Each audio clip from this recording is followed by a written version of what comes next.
Ladies and gentlemen, can I have your attention, please? Officer Ontiveros. Good evening, ladies and gentlemen. Before we begin this meeting, I ask that everyone silence your cell phones. The Fort Bend ISD Board of Trustee meeting is an open meeting for the public to observe the board conducting district business. Therefore, audience members may address the board during the designated audience items section on the agenda. If you have any printed materials you want to give to the board members, you must provide them to the board secretary, Jane Kaiser, or to me, and we will provide them to the board members. We also ask the members of the audience be respectful of others, remain quiet during the meeting so that everyone is able to hear the proceedings. For your convenience, microphones have been provided on both sides of the boardroom. Please speak directly into the microphones if asked to answer a question or addressing the board during the meeting. Thank you. Thank you, Officer Ontiveros. The time is 6:02, and this meeting has been duly called, and notice of the meeting has been given in the time and manner required by law. I'll ask that everyone please stand and join me in the pledges of allegiance and silent invocation. I believe some students are leading our pledges, maybe at the microphones, please.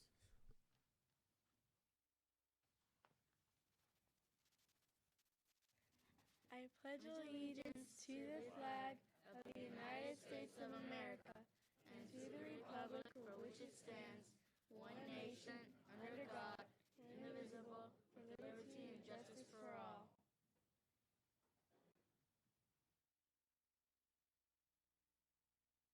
I pledge allegiance to the Texas flag. I pledge allegiance to the Texas, one state, under God, one indivisible. Thank you, students, and if you can remain standing for a silent invocation, please.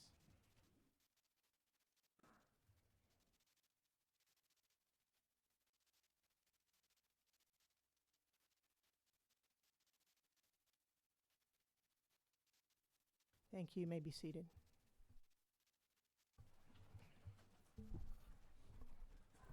Our next item of business is recognitions. Dr. Dupree. Thank you, Mrs. James. If the board would join me in front of the dais, we have a number of outstanding students and staff to recognize this evening.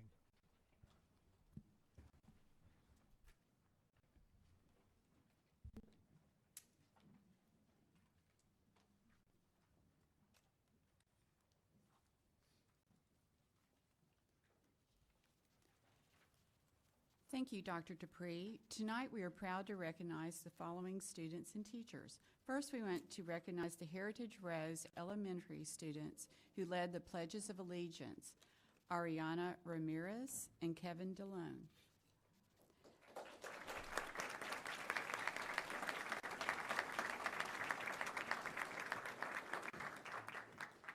They are members of Heritage Rose Elementary's newly elected Student Council. They were chosen for their outstanding leadership abilities, their fairness in dealing with others, and the respect they show for their school, teachers, and peers. And please help us recognize and congratulate those that are here to support Ariana and Kevin. Would you please stand too so we may recognize you?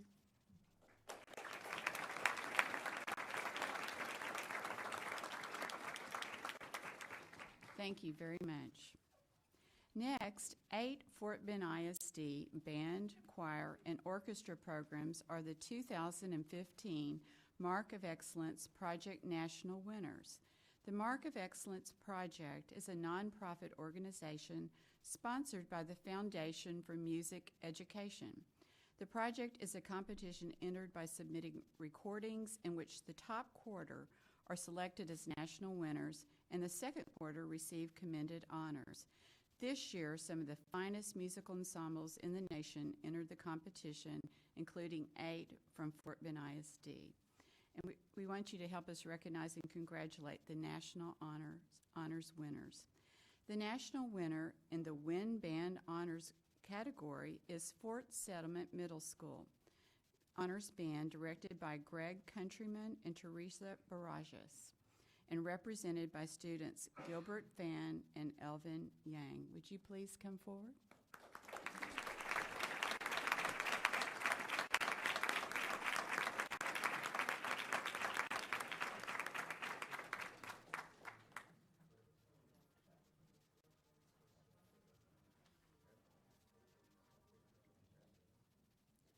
The commended winner in the Wind Band category is Dulles High School Honors Band, directed by Taylor Smith and represented by students Natalie Stevenson and Sarah Gregory.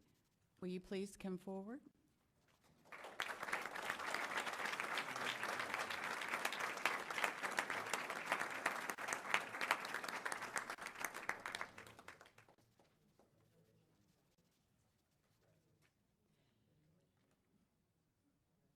The commended winner in the Choral Honors category is Clements High School Varsity Treble Choir, directed by John Richardson and represented by students Jasmine McClam and Chelsea Lawson.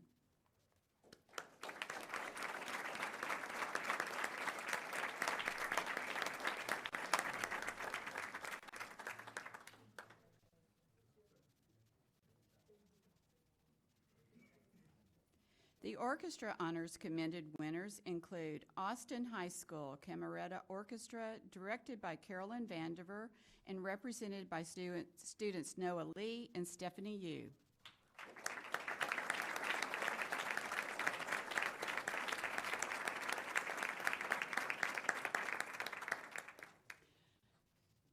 Other commended winners include Dulles High School Symphony Orchestra, directed by Michael Isidore, Kenyon Badkube, and Megan Sham.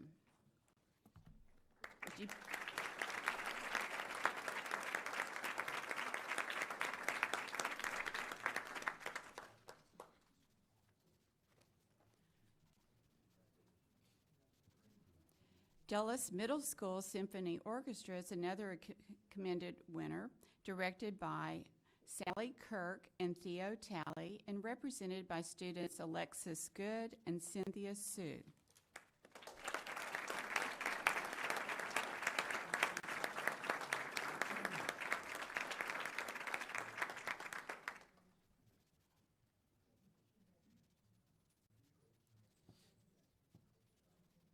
And our final commended winners are Sartarsha Middle School Symphony Orchestra, directed by Ann Victor and Sophia Shea, and represented by students Kelsey Mallett and Paul Lee.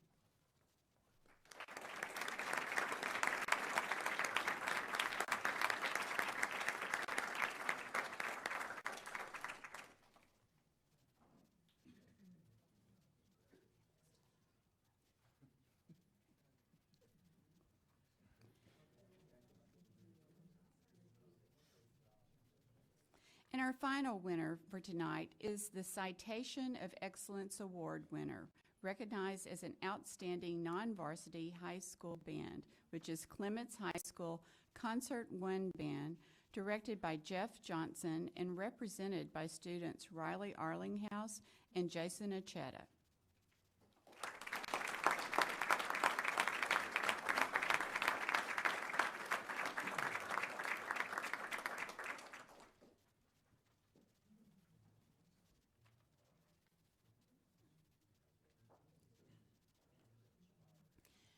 And if you're here tonight to recognize or to support these talented National Honors winners, would you please stand so we may recognize you?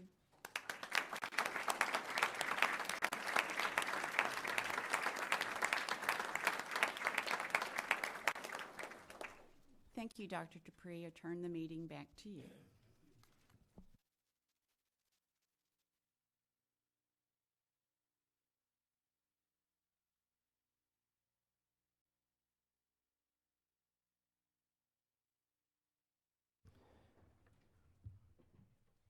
Next on our agenda tonight are audience items. First to speak is Rick Candia.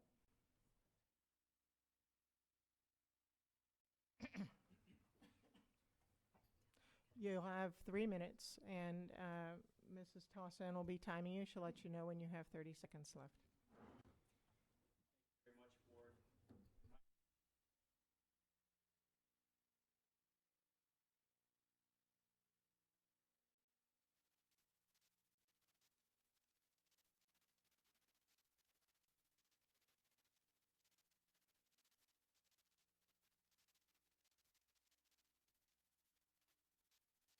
Thank you.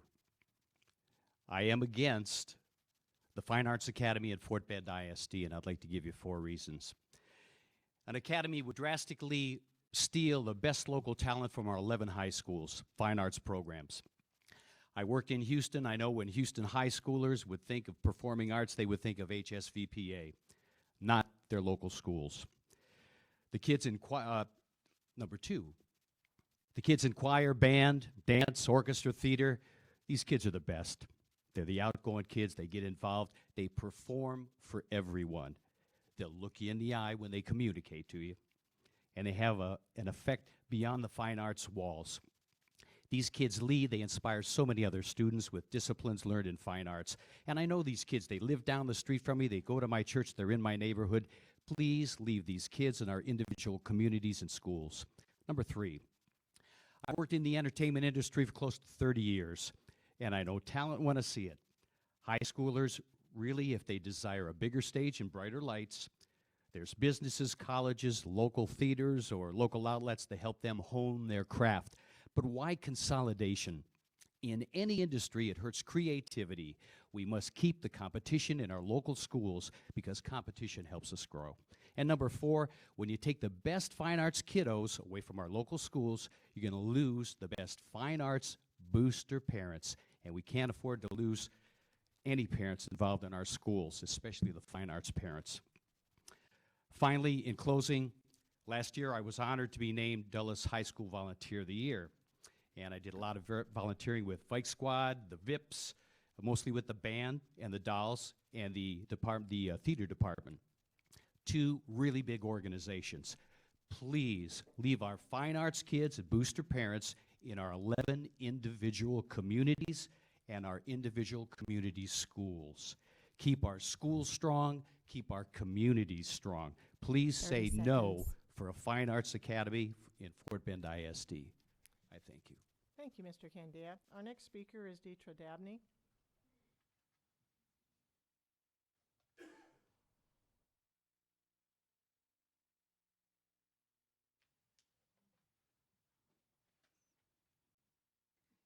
May I start?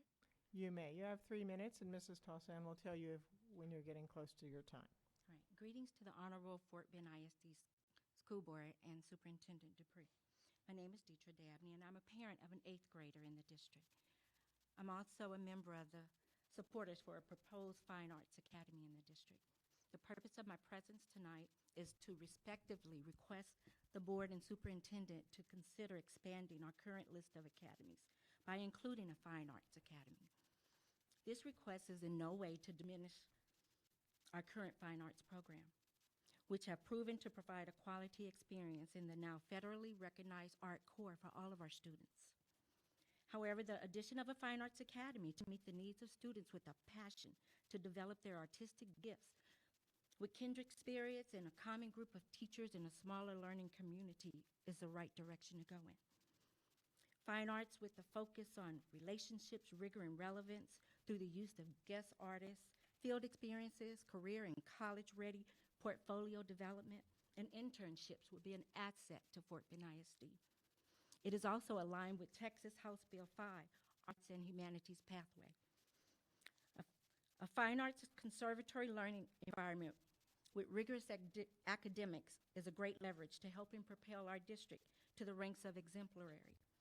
In addition, it will level the playing field by creating a competitive edge with HISD, HSPVA, in an effort to keep Fort Bend ISD students in a Fort Bend ISD school.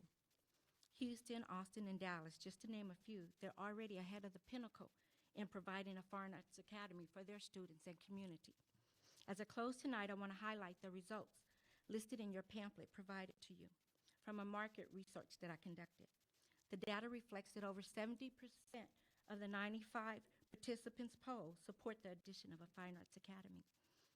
The question I leave with you tonight is, will you open the door by placing on next month's workshop agenda the opportunity for the board to explore this request with due diligence in conducting an interest survey and an analysis of HSPVA structure? We are eager to work collaboratively with the district to expand the quantity and quality of fine arts as referenced in the Fine Arts Department mission statement. We are ready to roll up our sleeves and be there for you. I want to take this opportunity on behalf of the students, parents, and community partners that share my sentiments. Thank you for your time, your service, and consideration. Thank you, ma'am. Our next speaker is Michelle Arnett.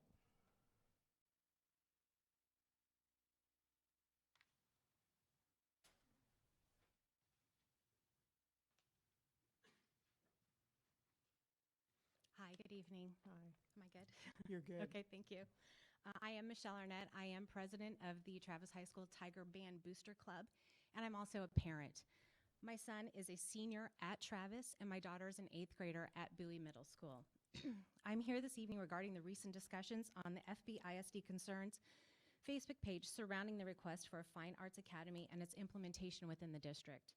I strongly oppose this request.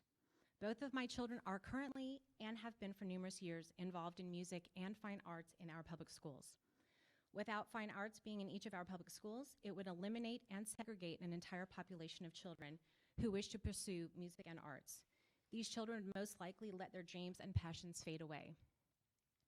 I will share my son as an example. As I stated previously, he is a senior at Travis. He also holds the distinction of being the only trumpet player in Fort Bend County who was selected to perform at the Texas Music Educators Conference last year as an all-state musician. The road to this achievement was not an easy one. However, without the guidance, knowledge, and support of his music director, this would not have been possible. To clarify my point, we moved to Texas at the beginning of my son's sophomore year, literally a week before school started at Travis. He joined marching band that week, never having marched his entire life. He left that first practice with 50 best friends and an overwhelming feeling of being welcomed by those students and staff. Not an easy task for a 15-year-old by any measure.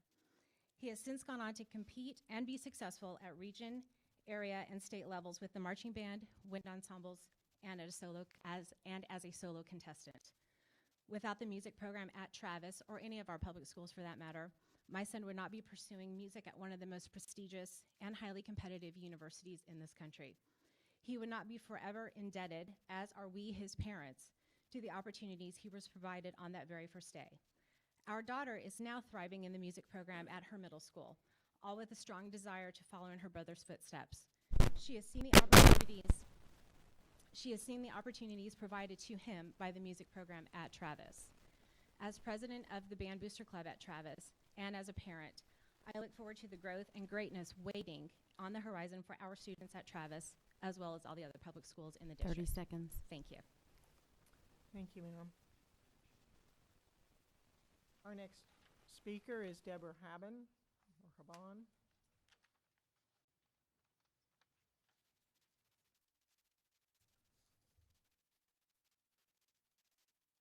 Good evening, the Board of Trustees and audience. My name is Deborah Haven, and I am a parent of a sophomore at Travis High School. I wanted to share my story and support for at least exploring a proposal for a Fine Arts Academy in the Fort Bend ISD district. In 8th grade, my daughter was in advanced art at Satarsha Middle School.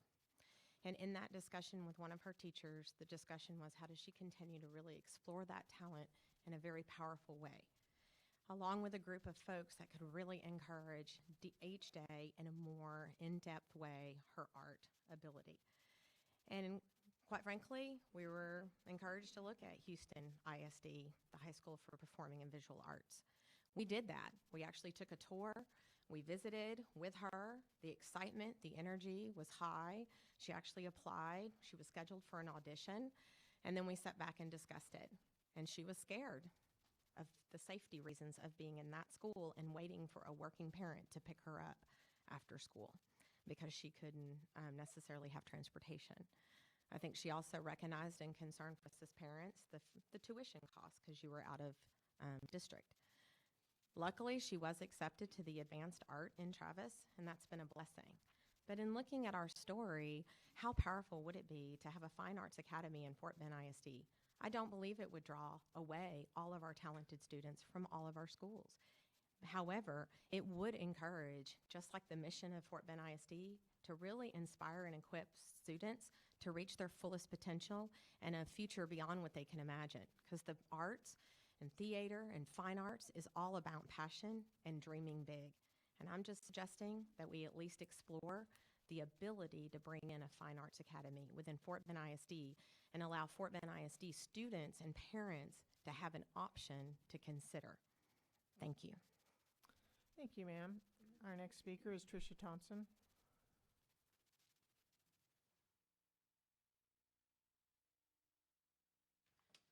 Good evening. I am a band parent at Kempner High School, and I'm the vice president of the board. And given the current culture and climate in our district, combined with the headway the Fine Arts Department has made to improve fine arts education district-wide over the last 5 years, attention focused on a fine arts academy would derail the gains that we have already made.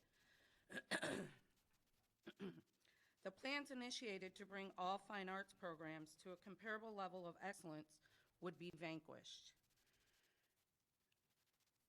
Students at a fine arts academy would not be eligible to compete in UIL or TMEA group level competitions. UIL and TMA rules prohibit competition by magnet or composite school groups. This is the reason there has never been a TMEA honor group, a UIL one-act play champion, or a UIL marching band contest winner from Houston ISD's or Dallas ISD's SPVA. My son came home from state last year with a gold medal.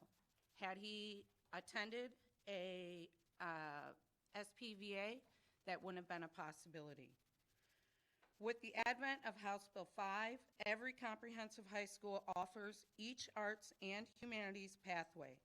Any FBISD student may receive superior instruction in the performing or visual arts at any comprehensive high school, with the option available of enrolling in enrichment courses such as AP Art, AP Music Theory, or AP Music History. Thank you. Thank you, ma'am. Our next speaker tonight is Carol Scott.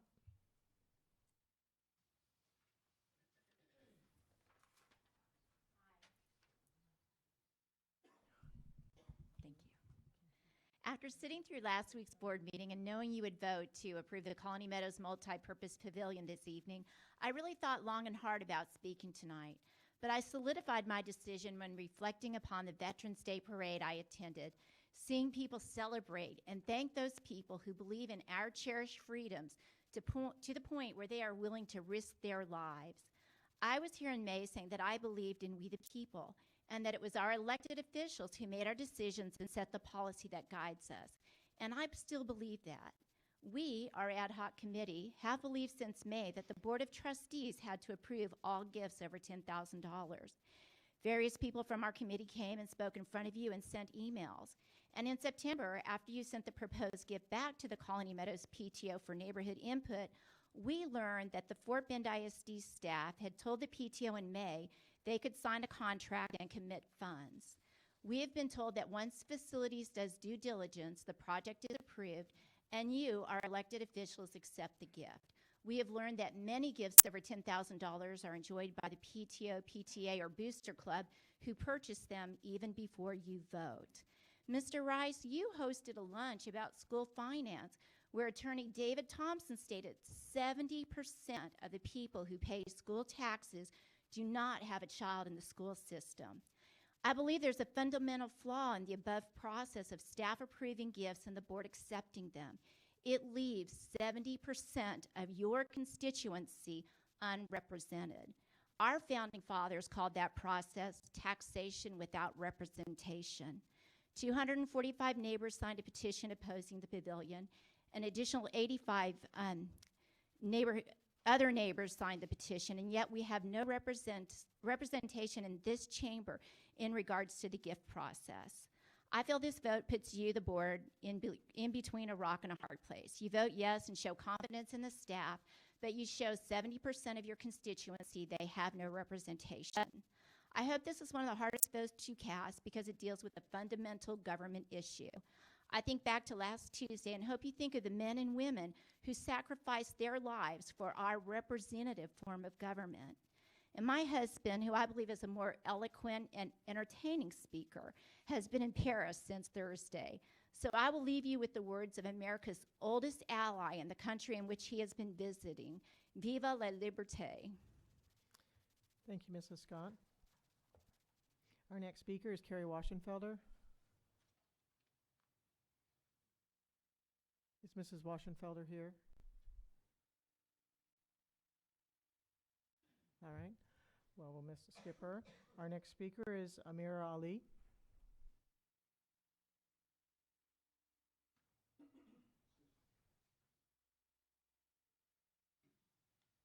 Ma'am, let me just say before you start that I have my notes on here. that's fine. No, you can use that. I just want you to know that if you're going to talk about something that the board is going to talk about in closed session, that you need to be careful not to, I don't know what the right terminology is, but you need to be careful about what you say in terms of not bringing up specific employees and situations. I can continue this in the closed session if you'd like. Well, we can't do that, but go ahead and say what you need to say. I'm just cautioning you that I may have to interrupt you. Okay, I'm here to request continue teaching at Bargate Elementary. I love my school and my students, and I like to continue working there if permitted. I experienced a lot of work-related stress, which in turn affected my judgment and decision-making, which in turn caused me to submit my resignation. Now, currently, my doctor has deemed me fit to resume with my teaching position. Okay, thank you for sharing. Also, one more thing, if it's not possible for me to continue with my teaching position, I would like to request for my certificate to not be put on hold. Okay, thank you for sharing. Very well, that concludes our audience items for this evening. Our next section of business is information. If there's members of the audience who'd like to exit, feel free, now's a good time. But I will say it's going to be lots of exciting stuff tonight, so you might not want to miss it. Starting with the payroll audit report. Fun times. No offense, Mr. Gibson. Can you give that to Officer Ontiveros, please? Thank you.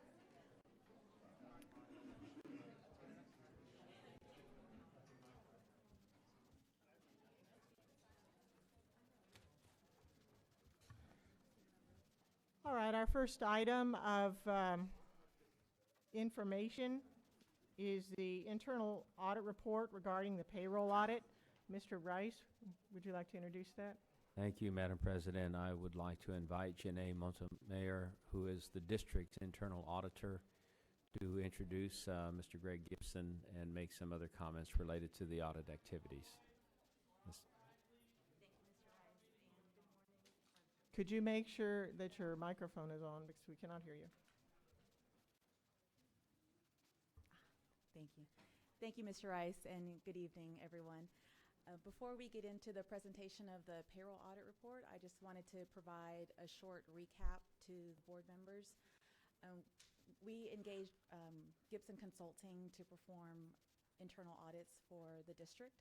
In 2013, they performed a risk assessment and identified individual audits to be performed for the district.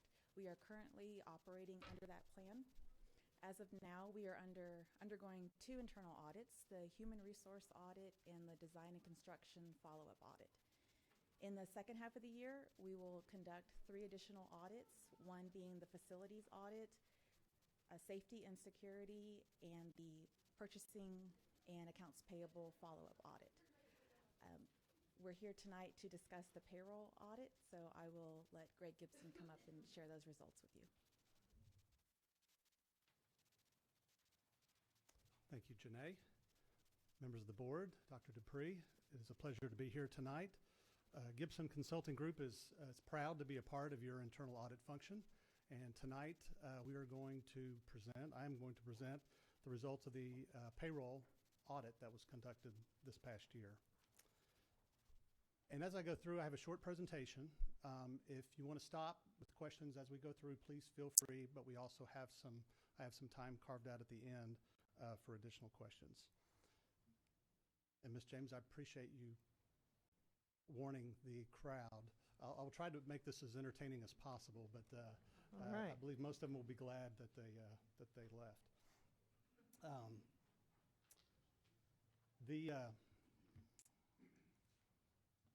There are several things we're going to address tonight: the audit scope, the major objectives of the audit approach, recommendations and recommendation priorities.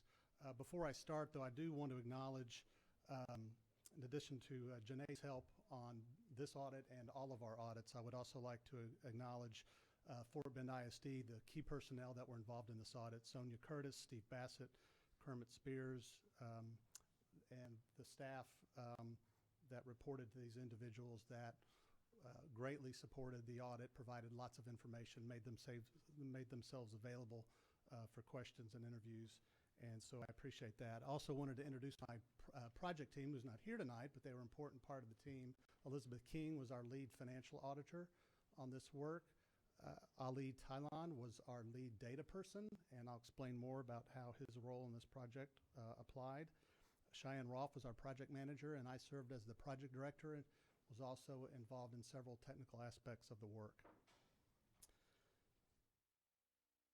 So you'll notice that you have the copy of the presentation. I believe you also have a copy of the report. And so in this report, and I will be making references to certain page numbers as I go through the presentation so that you can look if you desire.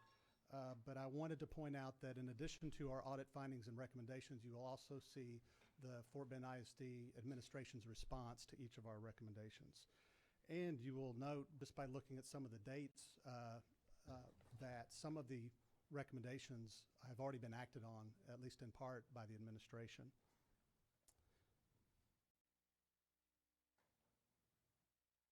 The scope of the work is literally the payroll function, and the payroll function was included wherever payroll functions were being performed, most of them in the payroll department. There are few payroll functions that are performed in human resources, and we also looked at the entire payroll process for all types of employees. The major objectives of the audit are listed on page 2, and I repeated them here.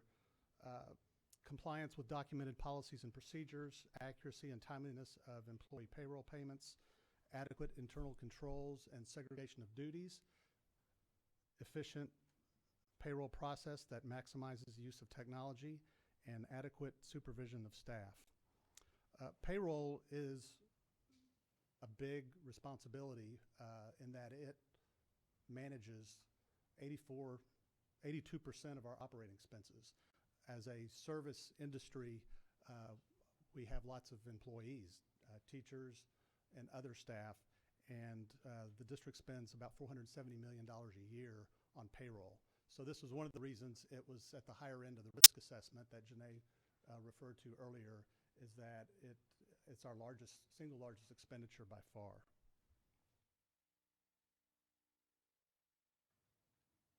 The audit approach involved data collection and analysis. We looked at policies, procedures, job descriptions, organization charts. A lot of information was requested and provided. We also looked at transaction level detail. So for payroll, the primary transaction register is called the payroll register. And so we received the entire payroll register, and we performed, it's called data analytics. I'll explain in a minute. We also did transaction testing, and that's one of the things that distinguishes an audit, is that we are looking not only for process improvements and evaluate processes and compliance and all this, but we also do transaction testing to validate the actual processes that we read about are actually being done in the processing of transactions. So we did site work. We interviewed 25 people in the district. The list of those individuals is provided in Appendix A of the report. And in addition to conducting interviews, we also observed operations as they were taking place. The transaction testing, the description of that is on page 10 of the report. We did several, I believe 6 different transaction tests in payroll that are described there. And then the data analytics is really interesting. It looks at the entire data set. We looked at, I think, a 17-month period, all of fiscal year 14 and fiscal year 15 up through January 31st, because our work started 2 months later. And so we were able to look at the entire data set and look for some anomalies that we developed findings. It also pointed to some of our transaction testing, but it empowers us to look at the entire data set as opposed to just focusing our effort on a transactional basis of a sample of transactions. So that's why I wanted to talk about that separately. We then analyzed all this information, corroborated all the information, and developed audit findings, and then developed the recommendations that are before you in this report and that I am presenting to you tonight.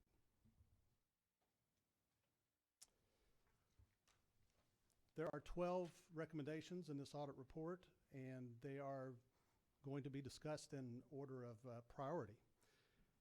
And so I will provide you with a page number reference that these recommendations appear. And so I will start. The first is to discontinue the use of the term salary advance and change policies and practices to allow for accelerated off-cycle payments to first-year teachers. So August payments to first-year teachers has been historically referenced as an advance. And an advance implies that it is a loan that must be paid back. And in actuality, that's really not what this payment is. The payment was made at the end of August because normally new teachers to the district would not receive their first paycheck until the following month. And so as a convenience, matter of convenience to the teachers, the district would pay them a fixed amount at the end of August after they had been working for several weeks. So this was referenced as a salary advance.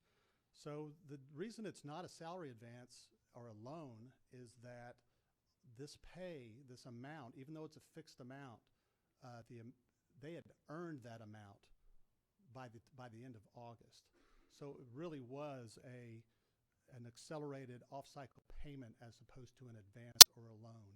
And this distinction is important because you have a policy that prohibits salary advances or loans. And so it was important for us to make sure that the district characterizes this as a proper payment. And so this recommendation basically suggests that you discontinue the use of the term salary advance and change your approach to doing this. We have a couple of other suggestions in there to basically ensure that you're compliant not only with your policy DEA legal, which is the policy I'm referencing, but also DEA local, which has some additional locally defined policies about your payroll. So that's recommendation number one. Recommendation number two, implement additional controls over accelerated off-cycle payments. These controls relate to when the amounts are taxed. And because the way they were paid, they were not taxed at the time they were paid. It was done offsetting against their future paychecks. So we're suggesting that this be converted to a pay based on their pay amount, and that you actually tax that amount when it is paid. And some other controls that we suggested over these early off-cycle payments if you continue to use them, and I believe the district has already developed or is in process of finalizing a new approach for their payments to teachers, and particularly new teachers to the district.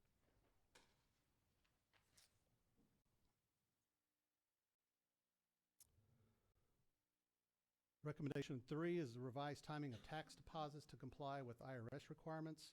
The tax are deposited based on semi-monthly scheduled pay dates, so there are 24 pay dates throughout the year.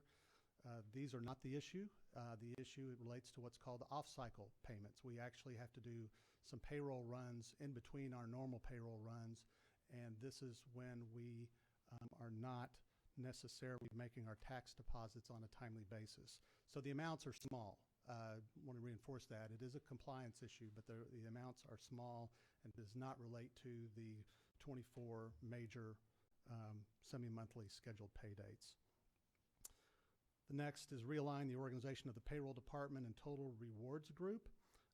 The total rewards group is a function of HR that where they actually perform, in addition to other duties, they actually perform some payroll functions. So payroll is really an accounting function. And as such, really all payroll functions should be under the authority of payroll. And right now we have some payroll functions that are performed under HR and some that are performed under payroll. For example, the talent operations and human resources approves a change in pay that an employee, that happens to an employee, and that element is okay, but the actual entry of that amount into the system is also done by an HR employee. This is where the segregation of duties is really important, that you have a payroll person reporting to a payroll function doing the data entry for payroll transactions separate from the HR. So the next recommendation is similar. It relates to the substitutes. Virtually all human resource and payroll functions relating to substitutes is performed in the HR department. And so the recommendation 5 is to realign the payment processing of substitutes to be under the substitute, under the payroll department. The next recommendation is to automate the submission of extra duty pay requests. The process to do this now is very manual and time intensive. We use a form and we send it through the email, and it would be better to maximize the use of our system. And we have 3 systems that support the payroll function.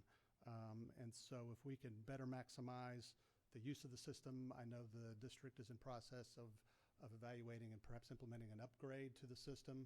So I think this is going to be considered in the upgrade to see if the additional manual processes can be part of that new system implementation. You always want to try to find a way to enter data directly into the system, as opposed to entering it on a form or something outside the system, and then someone else has got to take that and enter it into the system. So whenever you can eliminate duplication of effort like that, it creates better efficiency. The next recommendation is similar. I'm going to skip on to recommendation 8. Remove unnecessary access to the correct history mode within PeopleSoft. PeopleSoft is what's called your ERP system, your enterprise resource planning system.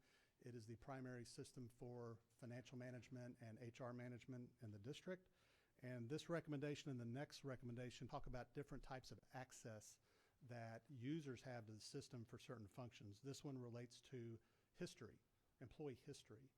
And there are 77 employees across 4 departments that have access to modify the history in a payroll transaction. And we just think that's too many. We think the district ought to revisit that and evaluate the level of access and who should have that access, because the 77 employees having access, we believe, is high. There also wasn't adequate what's called an audit trail, or a tracking, ability to track somebody's entry into that history. And we understand that since our field work, that there have been additional tables that have been added to the system to improve the audit trails for this particular recommendation.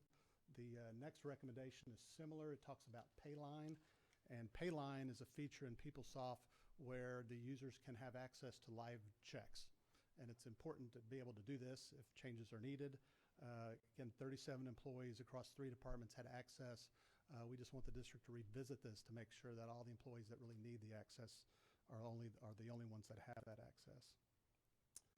The next recommendation, implement procedures to electronically capture hours worked by employees. Right now, 93 employees complete manual timesheets.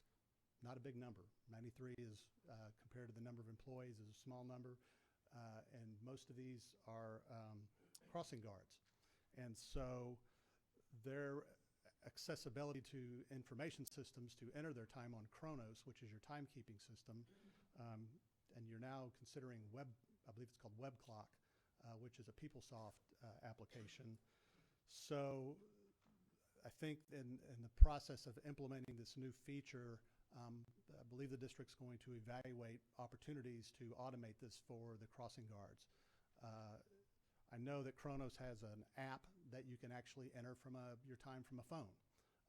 But WebClock, I'm not familiar with that particular software feature, but that may provide some opportunity like that, where instead of having to submit a piece of paper or sitting down at a computer system, that entry can be entered on a phone and then verified by somebody inside the district.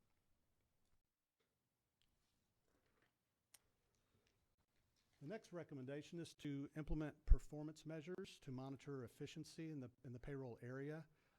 Right now, the district doesn't have measures, and I think as part of their strategic planning effort, this was something on their to-do list, but we hadn't seen the measures yet. And so we provided a list of measures that we think would be useful in helping the payroll department monitor its efficiency and effectiveness. And we provide, on page 30, we provide examples of the types of measures that we think you should include. The last recommendation is to require direct deposits for all employees. Direct deposit is a great thing. It keeps you from having to print checks, mail checks, stuff checks. And so, again, we have a very small percentage of our employees, 156, that are not enrolled in direct deposit. We developed a requirement in 2010 to require direct deposit for all future employees. Most other employees have also transitioned to direct deposit. And again, it's a very small percentage, but when you're having to manually process 156 timesheets or 156 paychecks, it just creates a function that really doesn't need to exist with the automation that we have today. So that was the last recommendation. And on the next page, you will see the priorities, and these are the list of the 12 recommendations in priority order. And so the red ones are a high priority. The orange ones are what we consider medium priority, and the yellow are lower, still important, but lower priority than the others. So I will stop now, and if there are questions that you have, I would be more than happy to entertain them. Thank you, Mr. Gibson. Thank you very much for that presentation, very thorough. Do we have any questions from the trustees? Mr. Rosenthal. I'd just like to thank you for that and say that those seem like very reasonable recommendations. Yes. Any other questions from the trustees? And thank you, Mr. Spears and Mr. Bassett, for all your hard work in helping him get the information and putting all of this together. We appreciate that. I have one question maybe more for the two of you than for Mr. Gibson, and that is on recommendation 8, which is the one about the correct history mode. It's part of Mr. Gibson's statement. He said that there were 77 employees in 4 departments that have access to this. And in your management response, you say that you partially agree with his suggested changes. Can you expand on that a little bit? What do you feel is appropriate threshold, or what's the situation? Well, we've actually reduced the number of employees by 80%. Oh. So we've reduced it significantly. I mean, September 15th was our deadline for that, so we've done quite a bit on that. But the original recommendation was to just have it for directors, so the directors could do that. But we really need folks that are able to get in quickly to keep the processes going. But I mean, we have greatly reduced the number. Okay, so your disagreement was not that it should be reduced, but with exactly who he identified or That's they correct. identified. Okay, so you're down to like 20, 25 people now rather than Yes. than the 75. Okay, thank you for that Sure. clarification. Do we have any other questions? All right, thank you very much, Mr. Gibson. Appreciate Thank you. this report. Our next item of information is the campus improvement plans. Dr. Dupree? We've got a brief report on this tonight because, as you know, last week the board engaged in a lengthy discussion, and a healthy discussion, I would say, about the plans that were presented for the schools that are in improvement required. So I just wanted to do a brief introduction to that conversation that we're going to have tonight, and then Dr. Hill will present a more lengthy report, but it's not going to be long because our goal tonight is really just to kind of respond a little bit to some of the what I would characterize as miscommunication on our part that kind of led to, I think, some of the board's concerns that were shared last week. I guess I want to tell a little bit of how we got to where we are. And I'm going to go back to when I was with the board at TASB. because when we were attending that conference this year, we were able to hear a speaker, Pedro Noguera, who spoke a great deal about schools that are in need of turnaround and improvement. And he gave just a compelling discussion about there are so many needs in so many of our schools, and our students face so many challenges that we can address in schools, but it takes more than just looking at the data and looking at the accountability. And he really is compelling schools to consider much more broad-based approaches to addressing the needs of the students, the academic needs of the students. So hearing that with the board, I left with the idea, knowing this board and their concern for students, I felt like if we were to come to you with a simple compliance report that's required by TEA, you would have asked for more. You would have asked us to share more information. And so we made a stab at telling the story, and that's the document you received in advance of the meeting. Had a lot of data in there about the schools. We put the presentations together to also convey some of that information. But in hindsight, it's easy to see that in doing so, we were not clear with the board about what we were asking you to even approve. And we left you with some misperceptions and misunderstandings. And so I just want to, first of all, apologize for that, because I think had we been a little more clear, and my leadership even in putting that together in a better way, I think we could have eliminated many of the board's concerns that you shared last week. That being said, I think that, again, I said earlier, I think it was a healthy conversation, because it's very important, especially in meeting the needs of our students who are most at risk, that we are all on the same page and that we're all working hard to address their needs. And clearly the board has done an outstanding job of putting together core beliefs and commitments, a mission statement, and holding the district accountable for doing that. And so I wanted to take a minute, and Dr. Hill's going to reiterate a bit of this, but I want you to understand, if you felt a lack of urgency from us last week, or if you felt like we were not collaborating well on behalf of the students in these schools, I want you to know we feel urgency and that we are collaborating. And so we felt like it was good, given the level of the discussion, to kind of pull back a little bit. And we want to put together a written document that I think will do a better job of telling the story for you as the board to be able to engage with that story and engage in your role of guiding us in the governance role. Because no, we do not believe you need to visit schools to determine that the facilities needs have been addressed, or that you should be obligated to have to get to the detail level because you don't believe that we're handling that. We want to be able to demonstrate that in a way that gives you confidence, and we want to communicate it in that way. So I'm accepting responsibility for the way a lot of that went, because I asked staff in a very short turnaround time to put together those reports.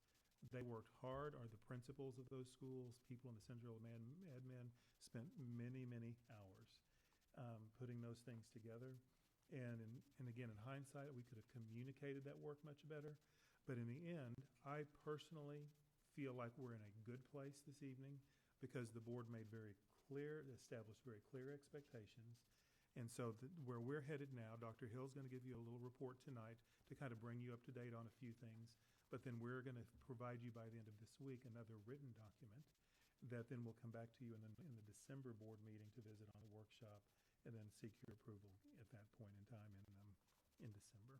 So with that, I'll turn it over to Dr. Hill to go ahead and share a little bit. Good evening. I think this is working. Can you hear me? Not really. Good evening. Thank you, Dr. Hill. Is it better now? Okay, good. I'm glad to be here this evening, and as Dr. Dupree said, I regret that we left out a very important chapter of the story last week. And although that story is packed with details and much collaboration and the efforts of many, many people, tonight I'm going to be brief. I know how to be verbose, but I will be brief. I want you to know that we realize that to make real positive, sustained change, you have to have systemic change. And I think that's what Pedro Noguera was talking about when we were at Casa Tasby. We can't only address the academic needs of students who come to school. with so many needs beyond just the academic piece. We must address the total child. And tonight I'm going to give you a few ways that we're doing that. As we address these schools, I want to be sure that we note that even though they are in the same general area and they are all improvement required rated by Texas Education Agency, they are unique. And if you even look at how they met standard and how they did not meet standard, there is some variation there. And you might think, well, if they met standard in student progress, why did they not meet standard in student achievement? And very shortly or condensedly, that if students can make progress and still not meet the standard, and they can close the gap but not meet that high standard. And what the state wants us to do is to make progress, close the gap, while bringing everyone up. And that's quite a task when we have students who come into our schools with high mobility rates, and sometimes they begin school behind. We also have a high teacher mobility rate that we talked about last week.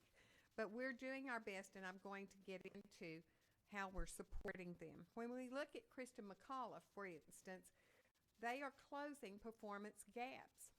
But we have to raise the achievement level while we close those gaps. While we bring struggling students up, we have to increase the rigor and raise the level of their learning.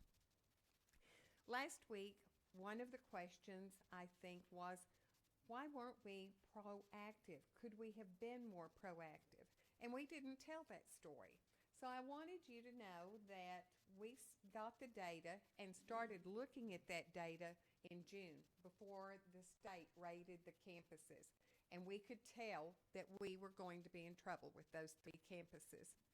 And immediately, plans began. People started having conversations, collaborating. What are we going to do? It looks like these 3 are not going to meet the state standard.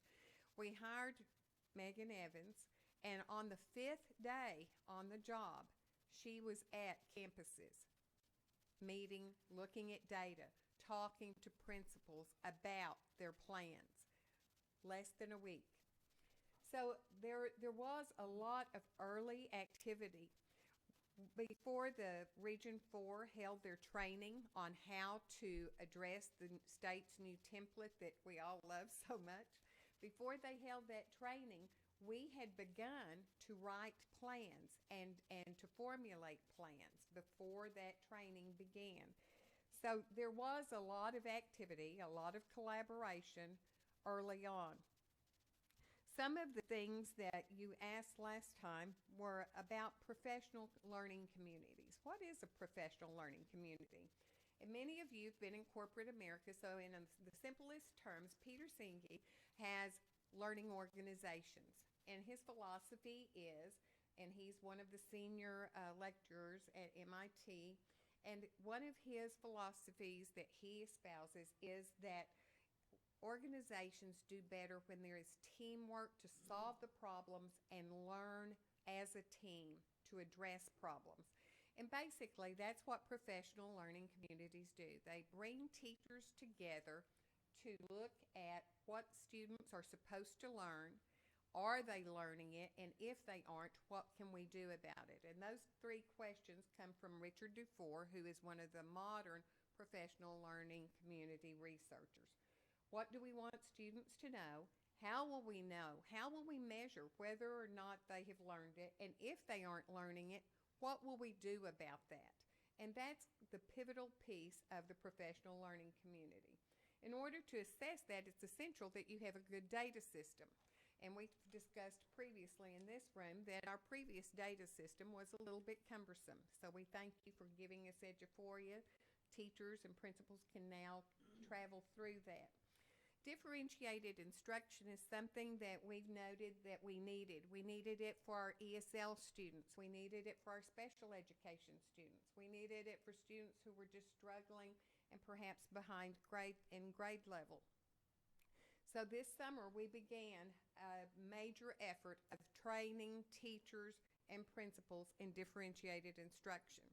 But one of the things that we had noted was if we have a big workshop or a one-time training and we don't do anything to sustain that, it falls away. And new teachers come on, they didn't get that training. And several years ago, I think actually it was about 10, differentiated instruction was alive and well in Fort Bend. And each campus had a person whose task was to sustain that effort. And over time, that fell away. So what we've done is we have trained the principals, and we asked the principals to tell us who the key person on your campus is, who could be a trainer of trainers and help keep the teachers going with this. Who has the credibility? Who can help with the training? Who can be that point person? They joined the principals. We provided more training. We provided modules for August and October training at campuses, whole staffs, and there are follow-up modules. One of the other things we talked about was walkthroughs. What good are the walkthroughs? What happens with those walkthroughs? Well, several things happen. One of the things that we developed, and that's the Teacher Development Department, Curriculum and Instruction, and the Department of School Leadership, is called a learning walk. And principals visit each other's campuses in vertically aligned communities, and they go from classroom to classroom in a different school, a school other than theirs. They take turns hosting it. And what they're doing is looking for the best practices in differentiated instruction. So we've taught it, now we're going out and monitoring it, and we're also assessing where do we need more growth, where do we need more learning. At the same time, we also have a campus snapshot that the assistant superintendents take out to see, are teachers teaching the curriculum? And that's important. That's our board policy. And students cannot learn. We could have the best written curriculum in the state, but if that's not what's taught in the classroom, our students will not benefit from that. I shared with Dr. Dupree this morning, and I said, I don't know if I should share this with him. And he said, I think you should. I went out recently and walked through a classroom, and it happened to be a resource room. And the teacher was seated, and students were cutting out little turkeys and gluing them on paper with a glue stick. Well, that is certainly not in our curriculum, and I can't think of one good reason why students would have to go to a resource room to cut out turkeys and glue them on paper with a glue stick. But we wouldn't know that if we didn't go out and do those walkthroughs. And so the walkthrough is where we get the information to ask a principal, have you noticed what's going on down here? Let's talk about how to address that. Why is this occurring? Another thing that we use is we have data to guide our decisions. We had a curriculum audit some time back when Mr. McKay was the interim superintendent. We called TASA in, and the district requested what we call a deficit curriculum audit. And basically what that means is they're not going to come in and pat us on the back and tell us all the things that are wonderful. They're going to point out the deficits in our curriculum. And they pointed out things that we did not have curriculum fully written for, PE and a number of things. They pointed out some areas where they thought we could write more differentiation and things that we could address in our curriculum. They also pointed out some ways some other departments could support curriculum and instruction and student learning, so it became the district audit instead of just the curriculum audit. Along about that time, we also had a state visit from Texas Education Agency based on our special ed PBMAS report. Our special ed students were not learning where they needed to be. We had too many of them in more restrictive settings and so forth. As we talked to our contact at TEA, who was in charge of monitoring our plan, we shared with her that we had asked for this curriculum audit, and we were writing a plan to revise and update our curriculum and make it more robust. She asked if we would share our curriculum management plan with her. We did. She approved of it, thought we had done good work. We have made progress toward that curriculum audit, but it is a 3 to 5 year process, and it began in 2013. And so we are making progress, and we need to share that with you, but we are not where we need to be.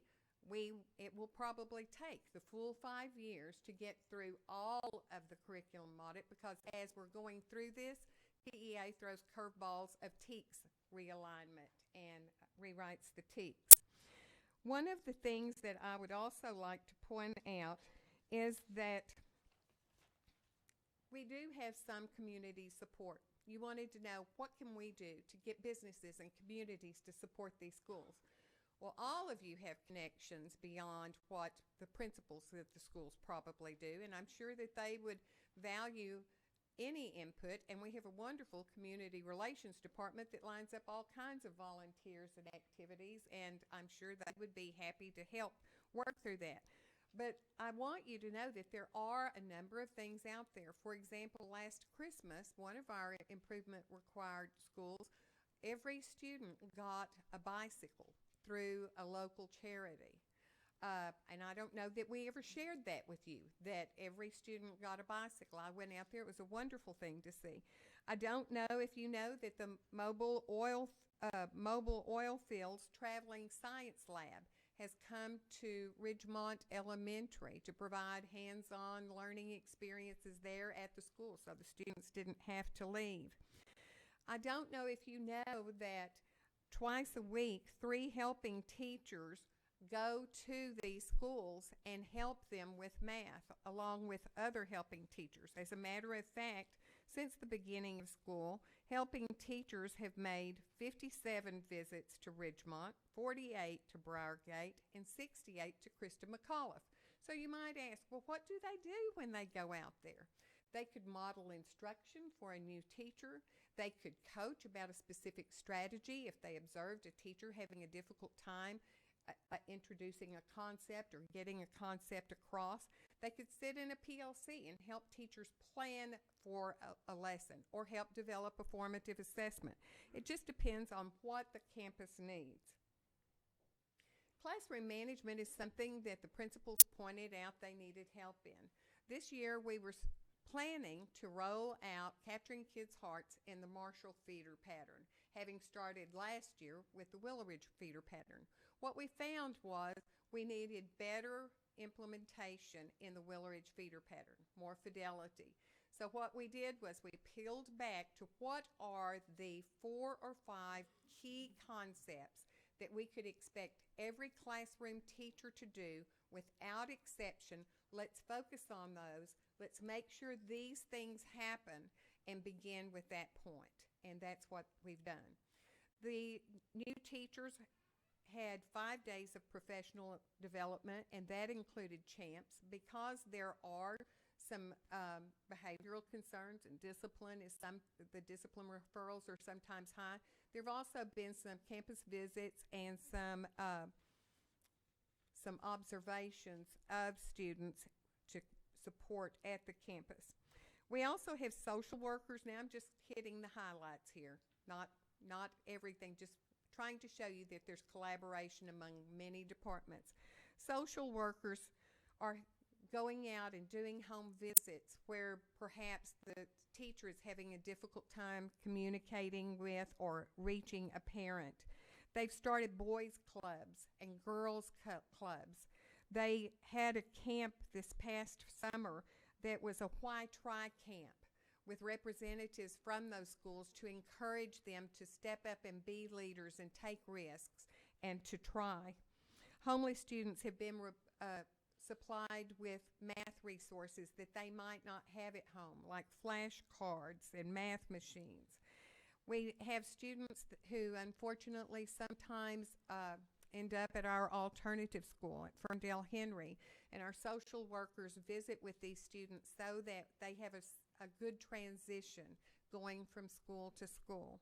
These are just a few things that various departments are doing, and we will provide you with a much more detailed list, but I wanted you to know that we are working together. We do care.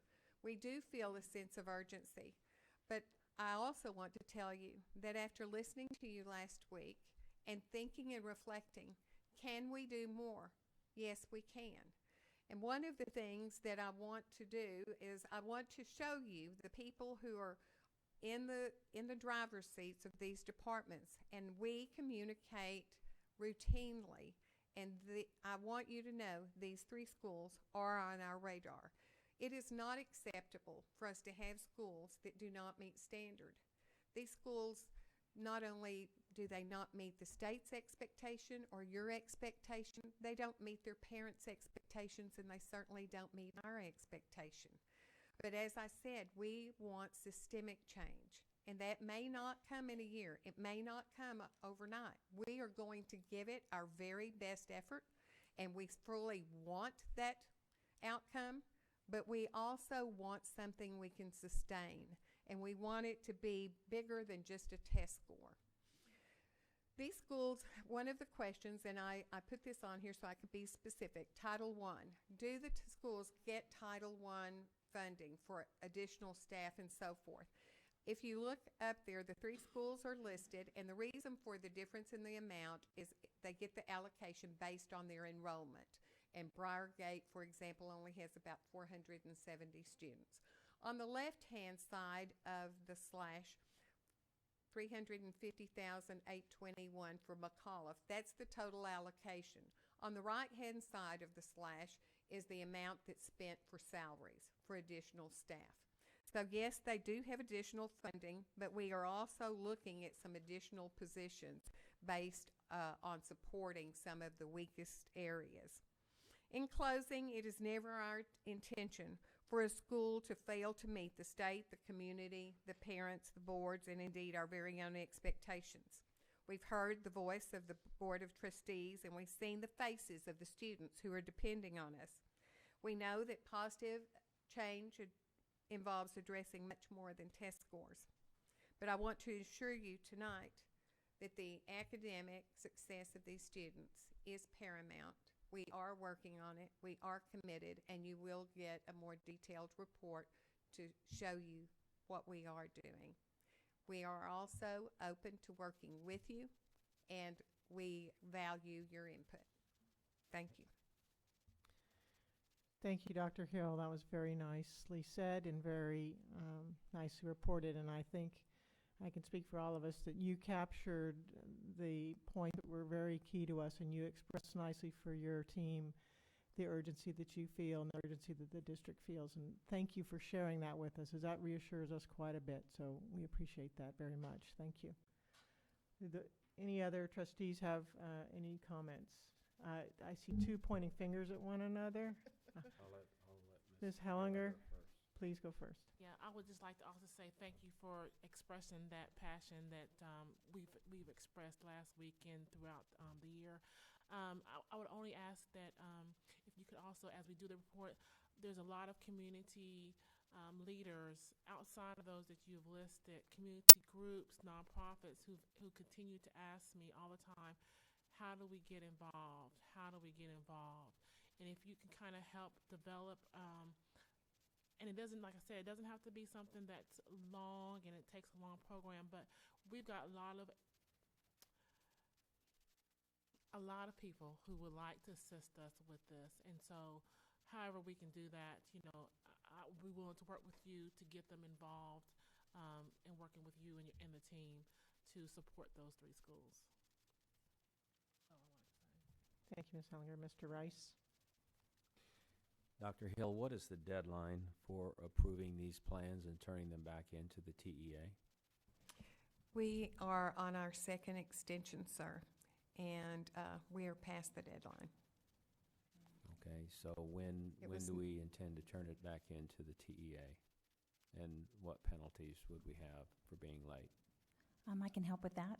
November 20th is their date that needs to be inputted into the TASE system. And so that's, of course, right around the corner. Megan is here. I know she'd be happy to address any more details, but our plan now with the extension was only granted until December 4th. So the board doesn't meet again until December 7th, so there's a little gap there. We've been, given a pretty confident information that that'll be okay, but we need to get something in that shows the objectives and the goals, and that way it shows that the district has certainly taken this seriously and has been working, which we have. So Megan is intending to get that in the system so they can look at that. Even though it will not have board approval, they can see that the work is being done and that we're waiting on pending on that board approval. So it's due on December 4th, and the board's going to meet on December 7th. Correct. Okay. That was the longest extension that we were able to get at this time. There is an opportunity for our representative that she works with in TEA to speak with some higher level people. They're simply not available at the end of last week or this week in order to give us a little bit more clarity. So we're kind of waiting on that. Are we going to keep the 5 days of extra professional development? Are you referring to the days that Dr. Rodriguez mentioned? Yes. We have mentioned that in E-Team and are working on that, on a plan for that. It has What not does that become mean? definite. Dr. Dupree could speak to that. Let me bring a little clarity to that. The plan that we would ask the board to approve does not include that in those days. That section of the report was things we're going to be looking at going forward for future school years. In working with the principals, they identified current needs, and then they worked closely to put together like you saw, the TAYS report. But we believe that one of the chronic concerns is that people request, can we give more pay to the teachers that are accepting these at-risk responsibilities? And we believe that we want to pay them more, and that by giving them more days in their contract is the way to accomplish that. So our plan for this year is to discuss that for these 3 schools in addition to other schools that are considered at risk as part of the budget process for implementation during the 16-17 school year. And then, Dr. Hill, when does the new TEA rating system go into place, in which, we're going to get a letter grade for the campuses in the district? Not this year, but the next year, 2000. 17, 18. Yes, sir. All right, thank you. Mrs. Tossian? Well, I'd like to echo Ms. Helliger's praise for you to come out today and clarify for us some things that I think were some questions that we had. Certainly appreciate you taking the time to outline it for us and give us more detail. That's very helpful. So I appreciate you doing that. One of my questions, because this kind of goes to the 5 days or trying to recruit teachers for these at-risk campuses and retain them. Have we looked at incorporating that into our leadership program or leadership development type program so that we attract those teachers that are on a leadership track who might be able to come in and provide some of that skill set to those campuses? Is that something we've considered?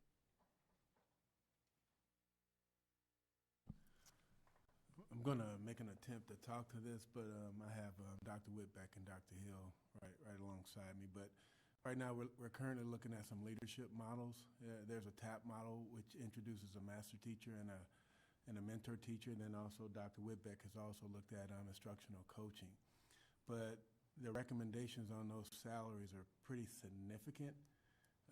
So I think if we can come up with a model that makes sense and aligns with our district core beliefs, we can definitely attract some great talent. But also we need to discuss, how do we hire these people? Who's gonna do the initial screening? Should we centralize it so they're in a pool before we actually send them out to the campuses? Because we want to make sure this is structured and we're getting the benefit that's best suited for our kids.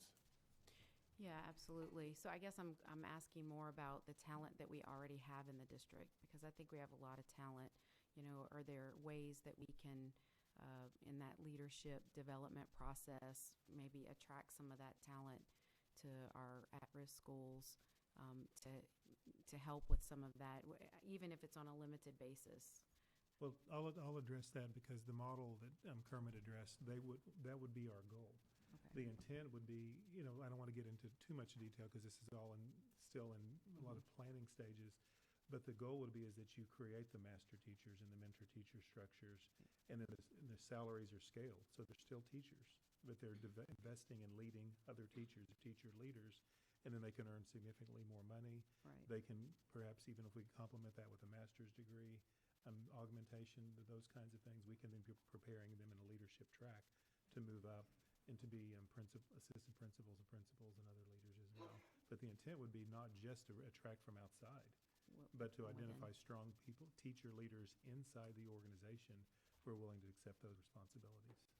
Okay, good. Thank you. That brings, I think that's a great idea personally. I don't know how the rest of the board feels. But thank you for bringing some clarity around these plans and sharing with us some of the things that you guys have already done. I appreciate that. Yes, I have one final comment. I'd like to thank you, Dr. Hill, for those comments. But I want you to know the only way the board has of finding out information is to ask questions. In fact, as a duly elected member of this Board of Trustees, I have an obligation to ask you any question I want to in order to form a considered opinion and cast an informed vote.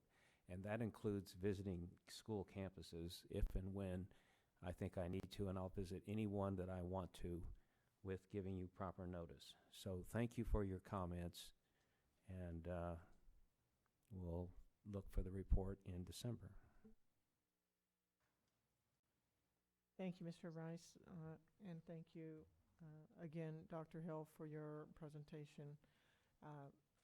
I would like to suggest that we perhaps take about a 5-minute break because we need to come back and hear the 504 report and talk about the financial report. So I'd like to suggest a 5-minute recess, and we'll start again in 5 minutes.